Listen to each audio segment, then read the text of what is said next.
कल हम लोग लेसन नंबर 3 पढ़ रहे थे, याद है? कारण ला के बारे में हम लोग पढ़े थे। कारण ला के बारे में पढ़े थे, सब लोग आप बताए थे कि मक्का जो था ना, मक्का के बारे में हम लोग कल अध्ययन किए थे। ठीक है, मांस परिवहन के बारे में अभी एक लड़का देख के बता रहा था, चला गया शायद। चलाओ, आज अफ्रीका में उपनिवेशीकरण के बारे में हम लोग पढ़ेंगे। ठीक है,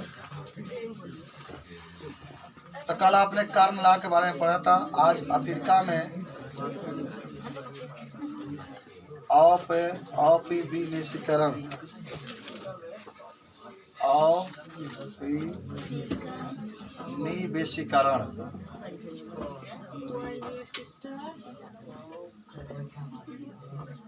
अच्छा, पहले तो आप जानिए, अगर आपसे कोई पूछता है कि उपनिवेश किसे कहते हैं तो आपको याद है? जब मान लीजिए कि हम लोग हैं भारत में, एक कंपनी दूसरे देश में बैठा करके वहाँ पर अपना शुरुआत करें, अपना व्यापार शुरुआत करें। ठीक है, तो आज की जो टॉपिक आपका है, अफ्रीका में औपनिवेशीकरण से आप क्या समझते हैं? तो पहले सुनो ध्यान से सब लोग।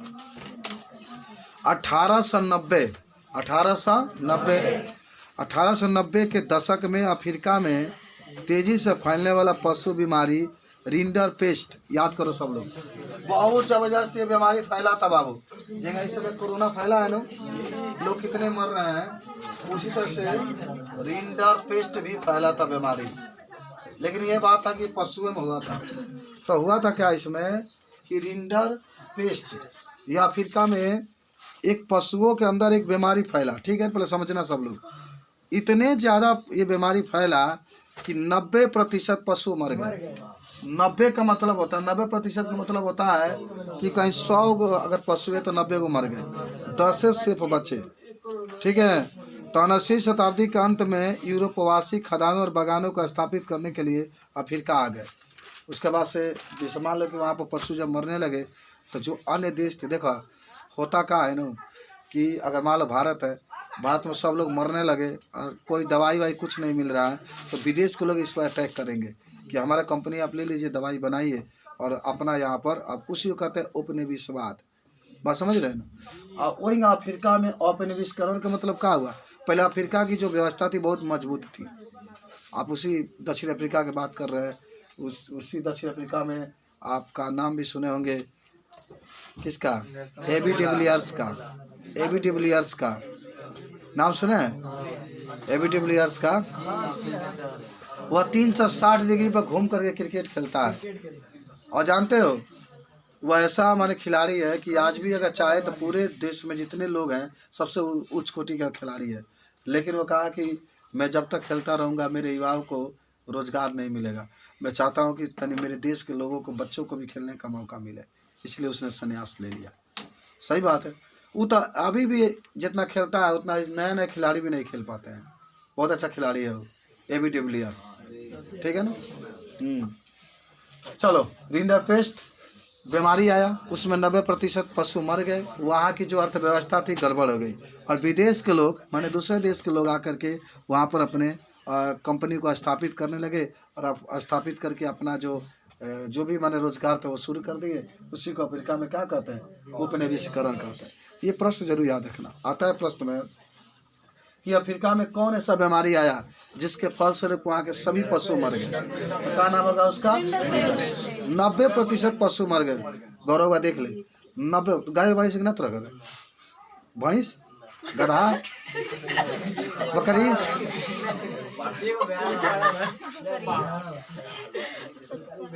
चलो तब समझ गए ना? रिंडर पेस्ट आया था, किसमें आया था? अफ्रीका में। सब जानवर लोग मर गए। तो थोड़ा सा 2 लाइन लिख लीजिए कि याद रहेगा। लिखो।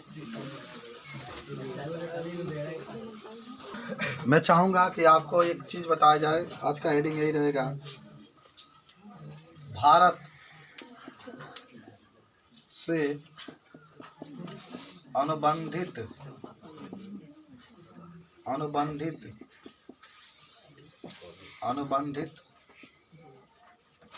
मजदूरों, जिसको आप गिरमिटिया कहते हैं ना, याद रखना जरूर। अरे नाम सुनोगे ना, अभी कहा था क दिन का बच्चा बड़े, अभी तो बच्चा बड़े। कितना दिन का भी जिंदगी हुआ आपको? आपको बहुत घूमना है, अमेरिका जाना है, कहाँ कहाँ नहीं जाना है, देश का नाम रोशन करना आप लोगों को। तो देखो, भारत से अनुबंधित मजदूरों यानी गिरमिटिया का प्रवास। पहले जानो आखिर प्रवास होता क्या है। प्रवास का मतलब होता है अपने देश को छोड़ करके दूसरे देश में चले जाना और फिर अपने देश में वापस आ जाना, इसी को प्रवास कहते हैं। जैसे किसी के पिताजी अगर बाहर रहते होंगे, दूसरे देश में रहते होंगे भारत को छोड़ करके, तो वहाँ माने जाते हैं तो 2 साल के लिए एग्रीमेंट बनता है कि आप 2 साल के पहले नहीं आ सकते हैं या 3 साल के लिए पहले नहीं आ सकते हैं। फिर वो टाइम पूरा होता है, फिर अपने देश में अपने परिवार के पास वापस आ जाते हैं। किसी को कहते हैं प्रवास करना। अभी देखिए, ये केवल जंतुओं में नहीं होता है। ए सुनो बाबू, नहीं सुनो तो समझो, छोड़ दो, मत पढ़ो उसको। पढ़ने से ज़्यादा खाली मुझे देखोगे तो याद हो जाएगा। क्या गलत कर रहे हैं क्या? रूस का नाम सुनेंगे आप, रूस का। तो रूस में बहुत ज़्यादा इस समय ठंडा पड़ रहा है, तो रूस में रहने वाले जो पक्षियाँ हैं वो उड़ करके भारत में आ गई है इस समय। भारत में मौसम तनी गर्मी है, वहाँ इतना मैंने बताया भी था। आप फिर जब अनुकूल परिस्थिति आएगा, मैंने जब उनको ऐसा लगेगा कि अब मुझे रूस में वापस चले जाना चाहिए, तो फिर वो वापस चले जाएंगे। तो इसी को कहते हैं प्रवास करना। इसी को क्या कहते हैं? आप सुनो ध्यान से। अनुबंधित मजदूर से तात्पर्य किसी नियोजित के लिए निश्चित समय के लिए एक निश्चित राशि पर अनुबंध के अंतर्गत कार्य करने वाला बंधुआ मजदूर से है। देखो, गिरमिटिया किसे कहते हैं, अनुबंधित मजदूर किसे कहते हैं? तो माने ऐसे मजदूर जिसके लिए बहुत कम खर्च में एक मान समझो एक तरीके से बंदी बना करके, बंधुआ बना करके कार्य कराने वाले जो मजदूर होते हैं, उसी को अनुबंधित मजदूर। देखते हैं लोग 500 की जगह पर 200 देते, कहते काम करो, कराते रहते रात दिन। आप देखते हैं तो आपको बहुत दया आता होगा, लेकिन कर सकते हैं तो क्या कर सकते हैं? आपके पास इतना भी तो कैपेसिटी नहीं कि 10 रुपये ले लो जाके खा लो, ये भी नहीं कर सकते हैं। देखते हैं बहुत आप लोग ज़िंदगी में देखते होंगे, कोई रोड पैसा गिरा होता है, ठीक है, पिया होता है, लेकिन डरे आदमी टच नहीं करता है कि ना मालूम कि हमको भी कुछ कर देगा। आंखें के सामने सब लोग देखते हैं दारू पीता, लेकिन कोई नहीं बोलता है बाबू। वही ना देखते हैं कि आंखें के सामने कि कोई कितना मेहनत करता है। देखते हैं कितने, मैं देखता हूँ कि बेचारे कितने बुजुर्ग लोग मेहनत करते हैं, चला नहीं जाता लेकिन फिर भी मेहनत करते हैं, क्या करेंगे? तो उसी कहा जाता है अनुबंधित मजदूर, या उसी कहा जाता है गिरमिटिया। कम सैलरी पर अधिक से अधिक मेहनत करा, ये ज़िंदगी है। आपको मैंने कहा था कि इस समय आप जो कर रहे हैं, जो सबसे दुनिया के सबसे टॉप काम कर रहे हैं, अगर चाहें तो आपके देश के प्रधानमंत्री भी आपसे मिल सकते हैं इस समय। लेकिन ये दिन ऐसा नहीं रहेगा बाबू।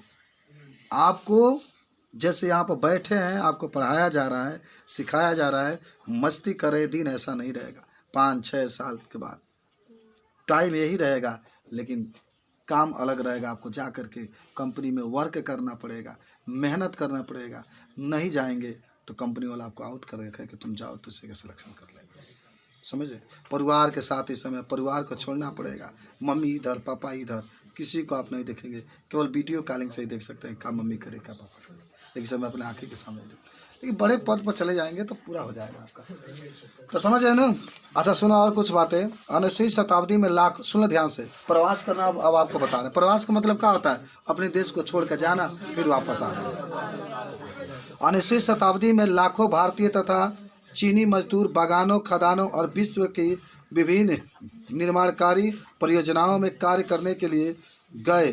उनमें से अधिकांश मजदूर उत्तर प्रदेश, बिहार, मध्य भारत और तमिलनाडु से गए थे। बताए, माने अपने देश को छोड़ करके वो गए थे। बात समझ रहे हैं? बताओ, तुम्हें लोग सोचो कि अगर हमारे देश में खूब ज़्यादा माने कंपनी होता, अभी अफ्रीका की बात कर रहे थे ना, तो देखा जरा सोचो कि भारतीय लोग जो होते हैं, भारतीय लोग अपने उत्तर प्रदेश में देखिए कितना, सब लोग दिल्ली की ओर पलायन करते हैं। दिल्ली जाते हैं, मुंबई जाते हैं, गाजियाबाद, पूना, वही सब माने अधिकतर लोग जाते हैं। पहले लोग कलकत्ता बहुत ज़्यादा जाते थे। तो इसी को कहते हैं प्रवास करना। या वह फैक्ट्री हो जाता, हमारे भाजीपट्टी में फैक्ट्री बैठ जाता, उसमें 10 से लोग अगर क्या काम करते भाजीपट्टी में, तो कितना अच्छा रहता।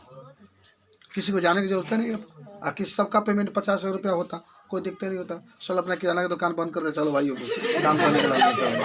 खादर की दुकान बंद करते, खादर की दुकान में चलो भाई हम लोग वहाँ पर चलते हैं करने के लिए। मैं भी कोचिंग बंद करता, चलो भाई कंपनी में कार्य करने के लिए, ठीक है। तो ऐसा दिन अगर होता तो, लेकिन क्या करो, तले बोला था नहीं भारत से अनुबंधित।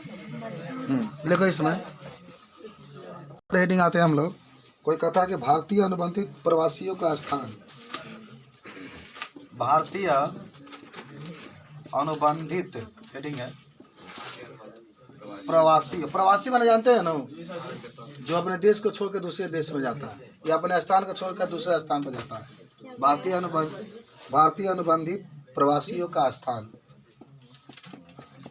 प्रवासियों का स्थान, भारतीय अनुबंधित प्रवासियों का स्थान माने कहाँ रहते थे बाबू हिमांशु, सही से पढ़ो यार, ये कैसे रहते थे ना, उसी का हम लोग जिक्र कर रहे हैं, कहाँ कहाँ रहते थे। देखो ये अधिकतर जो थे लगभग सड़कों पर रहा करते थे। और भाई उनको रहने के लिए जगह थोड़ा मिलेगा, जहाँ वहीं जहाँ बसेरा वहीं। अधिकतर माने वह त्रिनिदाद में रहते थे, त्रिनिदाद कैरिबियाई द्वीप में रहते थे, कैरिबियाई द्वीप में। देखो मैं लिख देता हूँ, कैरिबियाई, याद कर लेना, कैरिबियाई द्वीप में रहा करते थे। जो भी मजदूर भारत से गए थे त्रिनिदाद में रहा करते थे। सभी स्थान का नाम है, त्रिनिदाद में रहा करते थे, गुयाना में रहा करते थे, गुयाना में रहा करते थे, सूरीनाम में रहा करते थे, मॉरिशस का नाम तो सुना ही होंगे आप सभी, वहाँ पर रहा करते थे, ठीक है। चलिए समझे। हालांकि बाद में कुछ मजदूरों को चाय की खेती में इसको रखा गया। तो लिख लो हेडिंग में, भारतीय अनुबंधित प्रवासियों का स्थान माने कहाँ कहाँ रहते थे, इनका स्थान कहाँ कहाँ था, कहाँ कहाँ अपने जीवन को बिताते थे। तो लिखो स्थिति थी अनुबंधित मजदूरों को उस समय। अच्छा आप जानते होंगे सेम टू सेम जब कोई विदेश जाता है तो उसको भेजने वाला कौन होता है, एजेंट होता है। कहता है कि तुमको ये काम दे देंगे, जाओ ना फ्रिज कूलर में बैठ के काम करना है। लेकिन जब वहाँ जाते हैं तो स्थिति बदल जाती है। बहुत लोग कहते हैं लेकिन बहुत लोग सही भी बताते हैं। तो यही कंडीशन होता है, जानते हो क्या, गिरमिटिया के साथ होता था। जो एजेंट थे कहते थे चलो हम तुमको अच्छी नौकरी देंगे और अच्छी सैलरी भी देंगे, बुला के लेकर के जाते थे। कहते थे अच्छी नौकरी भी देंगे और अच्छी सैलरी भी देंगे। लेकिन जब वो जाते थे, कहाँ जाते थे, जब वो जाते थे और देखते थे बगाने में जब उनकी नियुक्ति होती थी तो उनकी सैलरी भी कम और उनका कार्य भी अलग। और जब मजदूर देखते थे तो वो सोचते थे कि ऐसे हमने अपने ज़िंदगी में भी नहीं सोचा था, सबसे ख़राब काम दे देते थे वो सब। बात समझ रहे हैं ना। देखो जब स्थिति खराब होती है तो लोग कहते हैं ना, अरे वह देखते हैं तो कोई रात दिन देखते हैं तो कोई बात नहीं, लेकिन हम आए भर देते हैं तो बदनाम हो जाते हैं। अब सुने भी थे, वो देखते हैं तो कुछ नहीं होता, लेकिन आए भरते हैं तो बदनाम हो जाते हैं। तो जरा लगे पावर बाबू कुछ करी तो कुछ ना हो, हमने लगे पावर नहीं खे तो नीचे कह तक ले जाए तब वो बदनाम बा, काहे तकला हुआ, काहे तो तकला हुआ। तो यही स्थिति भाई अनुबंधित मजदूर का भी था। कहते थे नौकरी दे दीजिए ना, गिराते थे नौकरी दे दीजिए, नौकरी दे दीजिए ना। और नौकरी उनको दिया जाता था, एजेंट देते थे, कहते थे तुमको अच्छी नौकरी भी देंगे और अच्छी तुमको पेमेंट भी मिलेगा। लेकिन जब ये जाते थे तो इनकी स्थिति बड़ी ख़राब हो जाती थी। जो कह कर लेकर गए तो वो नहीं देते थे और सबसे ख़राब नौकरी भी देते थे। तो ऐसे स्थिति थी। जब स्थिति आपकी ख़राब हो जाए कोई नहीं आपको पूछेगा, जान जाता। और सब क्यों पूछा था, कल के हो ना पूछे, तब वो जिया के पड़ी हुई हैं हिम्मत जुटा के। इसीलिए हम लोग पढ़ रहे हैं कि कभी वक्त आए, बहुत मुसीबत आ जाए आपके ऊपर, बहुत मुसीबत आ जाए तो कैसे आप उसका सामना करेंगे, कैसे आपका उसको सामना। एक बाइक मान लिया आपके परिवार में किसी कोई घटना घटित हो गई तो आप उसका कैसे सामना करेंगे। हो सकता है तो सामना करने के लिए हिम्मत, इसीलिए हम लोग पढ़ते हैं कि कैसे हम लोग हिम्मत जुटाएं। बात समझ रहे हो। चलो हिम्मत जुटाएंगे तो लिख लो